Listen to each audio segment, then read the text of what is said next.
This is Mahadi and welcome back to the channel With Road. So bros, বেশ কয়েকদিন আগে এই ব্যস্ততম শহর ছেড়ে, এই অফিস আদালত ছেড়ে একটু ঘুরতে গিয়েছিলাম সিলেটে। তো আজকের ভিডিওতে শেয়ার করব সিলেটে কোন কোন জায়গাগুলো এক্সপ্লোর করছি, কোন কোন জায়গাগুলো ঘুরছি। আর এই ট্যুরে আমি বাইকটা নিয়ে নেই, মানে মোটো ব্লগিং হয় নাই, জাস্ট এই ট্যুরে একটা গ্রুপের সাথে গিয়েছিলাম।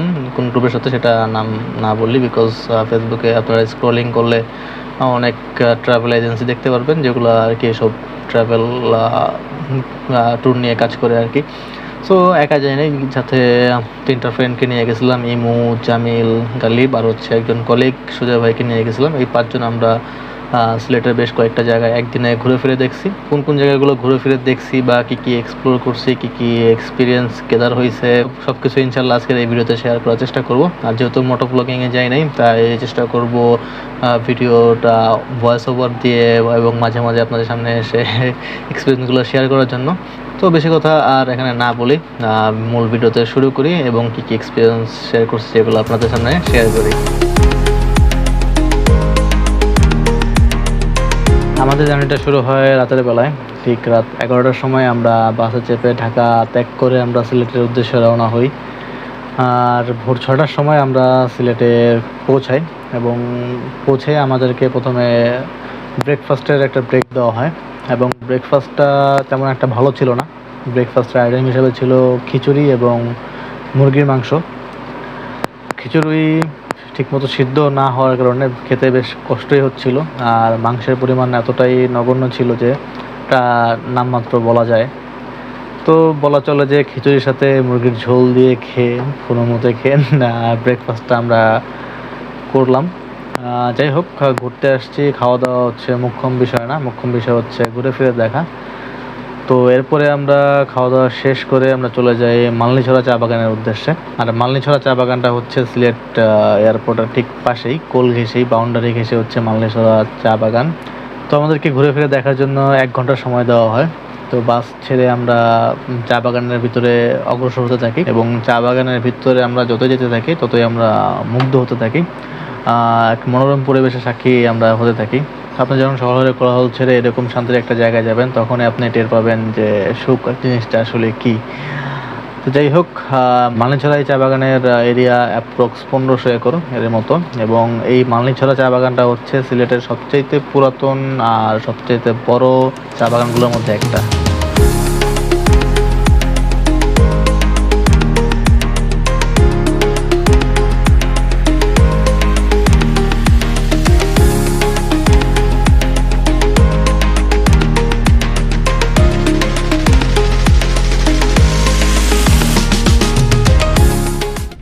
সো ব্রোস, আছি এখন হচ্ছে মালনীছড়া চা বাগানে।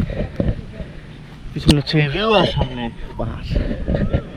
ওই যে পাহাড়, দূরে পাহাড় ছোট ছোট দেখা যাচ্ছে, এত আহামরি পাহাড় না আর কি, জাস্ট নর্মাল পাহাড়। বাট শ্রীমঙ্গলে এটাই মোটামুটি, শ্রীমঙ্গল বা সিলেটে বলতেছি, শহরের কাছাকাছি এটা একটু বেশি টাইপের, মানে একটু উঁচু টাইপের। আর এরপরে যে স্পটগুলোতে যাবো আমরা, ওগুলার পাহাড় সব বড় বড় পাহাড়, বাট আমাদের একটা পাহাড়।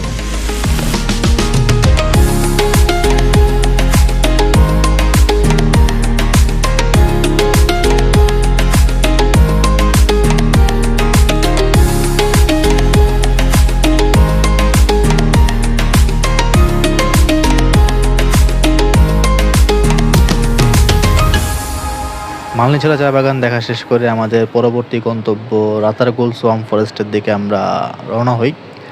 এবং রাতারগুল সোয়াম্প ফরেস্টটা হচ্ছে বাংলাদেশের মিঠা পানির একটা জলাবন, এবং রাতারগুল সোয়াম্প ফরেস্টের ভিতরে ঢুকতে হলে আপনাকে অবশ্যই নৌকার হেল্প নেওয়া লাগবে। নৌকায় করে আপনাকে সেখানে যাওয়া লাগবে। যেখান থেকে নৌকায় উঠতে হয় তার বেশ খানিকটা আগে আমাদেরকে বাস থেকে নামিয়ে দেওয়া হয়, এবং নৌকার সিরিয়ালের জন্য আমাদেরকে বেশ খানিকটা ওয়েটও করতে হয়, বিকজ সেদিন টুরিস্টের পরিমাণ অনেকটা বেশি ছিল, যে কারণে নৌকার সিরিয়াল সহজে পাওয়া যাচ্ছিল না। বেশ খানিকক্ষণ অপেক্ষা করার পরে আমাদের নৌকার সিরিয়ালটা আসে, এবং নৌকায় আমরা উঠে রাতারগুল সোয়াম্প ফরেস্টের দিকে রওনা হই।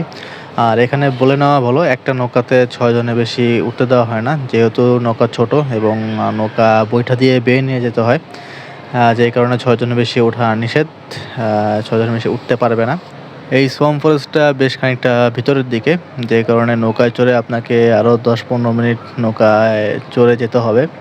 প্রথমে মনে হবে আপনি কোনো খালের মধ্য দিয়ে নৌকায় চড়ে যাচ্ছেন, বাট একটা সময় আস্তে আস্তে দেখবেন দুই পাশ দিয়ে আস্তে আস্তে গাছ শুরু হয়ে গেছে, একটু বন শুরু হয়ে গেছে, এবং আপনি যখন আস্তে আস্তে আরও ভিতরের দিকে ঢুকবেন তখন আপনি বুঝতে পারবেন আপনি আসলে কোন লোমহর্ষক একটা জায়গায় ঢুকে গেছেন। একটা সময় যেয়ে দেখবেন গাছগুলো অনেক বড় হয়ে আসতেছে। সোয়াম্প ফরেস্টে ঢোকার সময় একটু সাবধানতা অবলম্বন করা লাগবে, বিকজ অনেক সময় গাছে সাপ থাকে, অনেক সময় অনেকে না না দেখে আর কি গাছে হাত দেয় বা হচ্ছে গাছের সাথে নিজের শরীরটা বাড়িয়ে লাগে, তখন আর কি সাপের কামড় খাওয়ার একটা পসিবিলিটি থাকে। যদিও এটা খুব রেয়ার কেস, সাধারণত হয় না, তাও সাবধানতা অবলম্বন করা অবশ্যই উচিত।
সোয়াম্প ফরেস্টের বনের ভিতর ঢুকছি।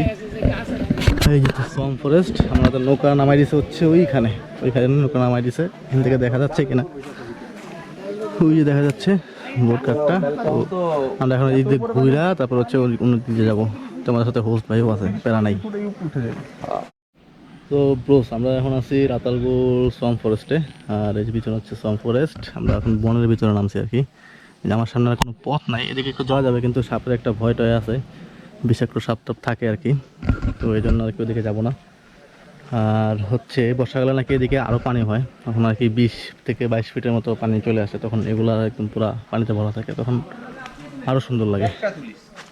তো এই হচ্ছে কাহিনী। তো মোটামুটি জায়গাটা সুন্দর, যারা আসেন নাই অবশ্যই অবশ্যই মাস্ট রেকমেন্ডেড।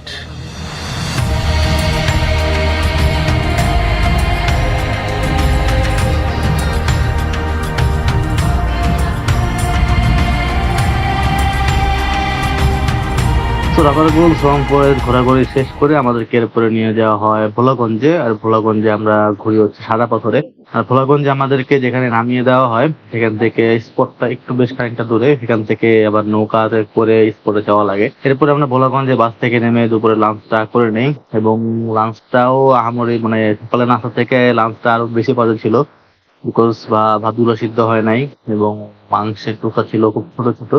তো যাই হোক, এই ট্যুরে আর কি খাওয়া দাওয়ার এক্সপিরিয়েন্স খুবই বাজে ছিল। শুরুতে যেটা বলছিলাম, খাওয়া দাওয়া করতে আসে নাই, আসছে হচ্ছে ঘুরতে, তো মন দিয়ে ঘুরতে হবে, ঘুরে ফিরে দেখতে হবে। তো এখান থেকে খাওয়া দাওয়া শেষ করে আমরা চলে যাই বোটে। একটা ওখানে হচ্ছে ট্রলার চলে, মানে ইঞ্জিন চালিত বোট আর কি। তো ওগুলাতে এক বোটে আমরা গিয়েছিলাম প্রায় 10 জনের মতো। এক বোটে আর কি 10 জন করে নেওয়া হয়। প্রসিডিওর গুলো আর কি যারা যাদের সাথে গিয়েছিলাম তারাই আর কি কমপ্লিট করছে, নৌকা বোট এগুলো আর কি। তো যাই হোক, সেখান থেকে বোটে করে আমরা চলে যাই হচ্ছে মূল যে স্পটটা সাদা পাথর সেখানে। আর যে নদীটা পার হয়ে আমাদেরকে সাদা পাথরের মেন স্পটে যেতে হয়, সেই নদীটার নাম হচ্ছে ঢালাই নদী, যেটা হচ্ছে ইন্ডিয়ার মেঘালয় থেকে আসে। এবং যে স্পটটা যেখানে আমরা নেমেছিলাম বা হচ্ছে যেখানে আমাদের গন্তব্য ছিল, সেখান থেকে ইন্ডিয়ার মেঘালয়ের পাহাড়গুলো দেখা যায়। কিন্তু খুব আফসোস হয় যে ওই পাহাড়গুলো আমাদের না, বা হচ্ছে ওই পাহাড়ে আমরা যেতে পারবো না, এটা লাল দড়ি দিয়ে টানিয়ে দেওয়া হয় যে এটা ওই পাশে যেতে পারবো না। তখনই আর কি খারাপটা লাগে যে এত সুন্দর জায়গা, ওই পাশে আমরা যেতে পারতেছি না, দুই দেশ। তো যাই হোক, সাদা পাথরে ওখানে যে আমরা গোসল করি, এবং গোসল করে সবচেয়ে বেশি হচ্ছে মজা পাই এই ট্যুরে। বলা চলে এই ট্যুরে সবচেয়ে রিফ্রেশমেন্টের জায়গা ছিল এইটা। যেমন পানি, ফ্রেশ পানি, স্বচ্ছ পানি, মানে আপনি ডুব দিলে একদম নিচের পাথরগুলো দেখা যায়। প্লাস হচ্ছে পানিটা এতটাই ঠান্ডা যে আপনার পুরো শরীরকে শীতল করে দেবে।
সেখানে অলমোস্ট আমরা 2 ঘন্টার মতো গোসল করছি, একদম সন্ধ্যা পর্যন্ত।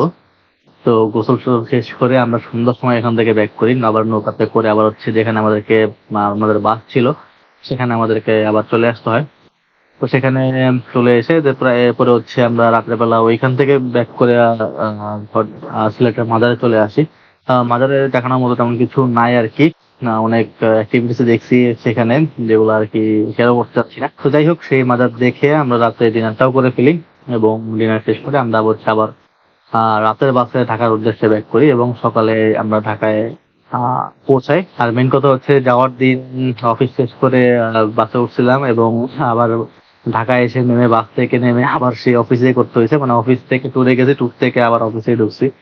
তো মানে একটু রাশ একটা জার্নি ছিল এটা আমার জন্য, বাট আলহামদুলিল্লাহ ওভারঅল সবকিছুই গুড ছিল, খাবার দাবার বাদ দিয়ে। সো এটাই ছিল ট্যুরের গল্প, এই সিলেট ট্যুরের গল্প। এই ট্যুরটা একটু ডিফারেন্ট বিকজ এই ট্যুরে কোনো বাইক ছিল না। সবসময় আপনারা আমাকে দেখেন হচ্ছে বাইক নিয়ে দেখে ঘুরি বা হচ্ছে আপনাদেরকে এক্সপ্লোর করে দেখাই, বাট এবার হচ্ছে বাইক ছাড়া একটা ট্রাভেল এজেন্সির সাথে যে আর কি এক্সপিরিয়েন্স গুলো শেয়ার করলাম। সো কেমন লাগছে এটা অবশ্যই জানায়েন। That was the video. ইনশাল্লাহ দেখা হবে আবার সামনের ভিডিওতে। Hope you enjoy this video. If you enjoy this video, give me a thumbs up and comments below. And until the next video.